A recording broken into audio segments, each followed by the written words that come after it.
Namaskar. This is Dr. Sanjeev Srivastava from London, and I welcome you all to Aapke Vikas Ka Prayas program.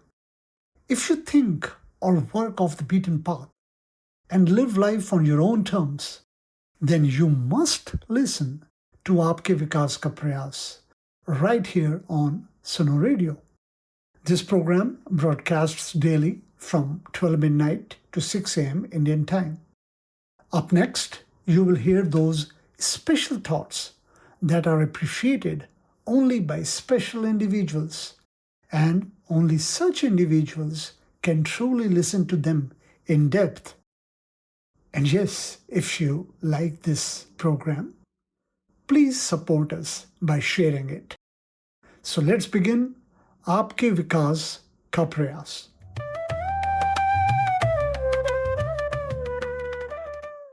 नमस्कार। London से मैं doctor Sanjeev Srivastava आपके विकास का प्रयास कार्यक्रम में आप सभी का स्वागत करता हूं। यदि आप कुछ हटकर सोचते हैं, काम करते हैं और अपनी शर्तों पर ही अपनी जिंदगी जीते हैं, तो सुनो रेडियो पर प्रसारित आपके विकास का प्रयास कार्यक्रम आपको अवश्य सुनना चाहिए। यह कार्यक्रम हम प्रतिदिन भारतीय समय अनुसार रात 12 बजे से सुबह 6 बजे तक प्रसारित करते हैं। तो अभी आप सुनेंगे वह खास विचार जो सिर्फ खास व्यक्तियों को ही पसंद आते हैं और खास व्यक्ति ही इसे गहराई से सुन सकते हैं। और हाँ, यदि ये कार्यक्रम आपको पसंद आए तो अपने खास लोगों से शेयर करके हमें सहयोग करें। तो आइए शुरू करते हैं आपके विकास का प्रयास।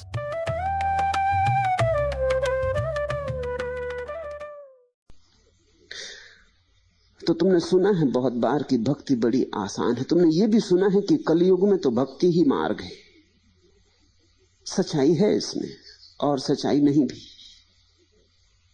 सच्चाई है अगर प्रेम कर पाओ, मगर प्रेम कर पाओगे? प्रश्न तो वहां खड़ा है। शीश उतारे हाथ से सहज आस की नहीं। पलटू कहते हैं, भूल के भी ये मत सोचना कि प्रेम का रास्ता सरल है, कि आशिकी सहज है, कि सुगम है।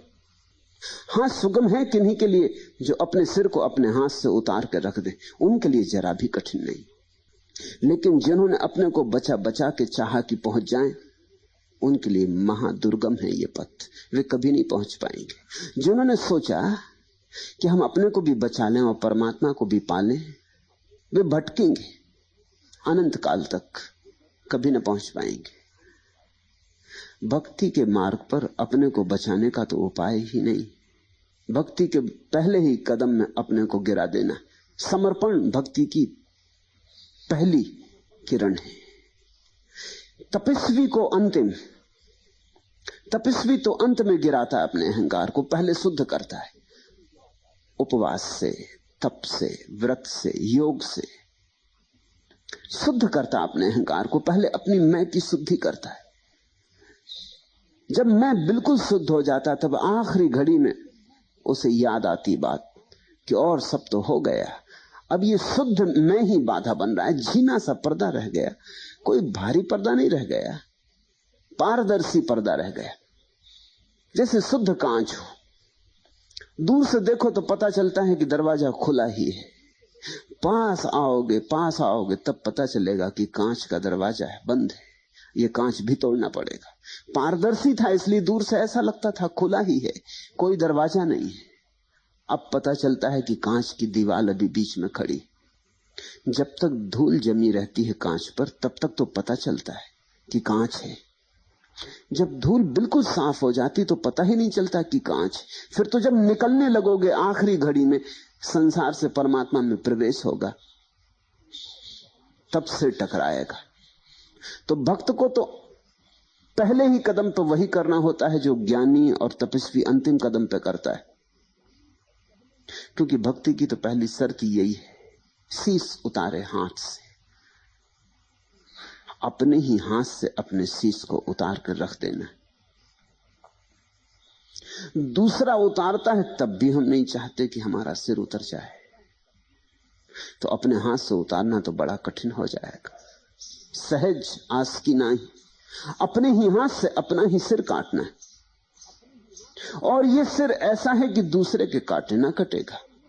दूसरा तुम्हारे देह के सिर को तो काट सकता है, मगर फिर उग आएगा, फिर नया जन्म हो जाएगा। जब तक तुम न काटोगे अपने अंतरतम के सिर को, अपने अहंकार को, तब तक जन्मों की यात्रा जारी रहेगी। दूसरा नहीं काट सकता, कोई भी नहीं काट सकता।